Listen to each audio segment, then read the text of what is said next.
So here's how you can crop a video or photo in Capcut. So once you have your video selected in a new Capcut project, all you have to do in the first layout, you want to click on ratio. So now you want to select the ratio of which you want your video to be cropped at. So let's say I want my video to be cropped as a TikTok. So I'm going to select the TikTok one, just like that.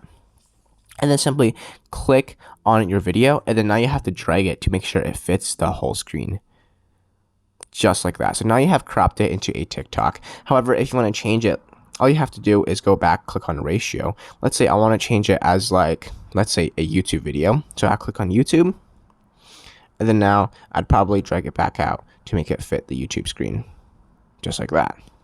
Another option as to how you want to edit it is click on the video or photo, and then at the bottom you want to drag until you find what says edit.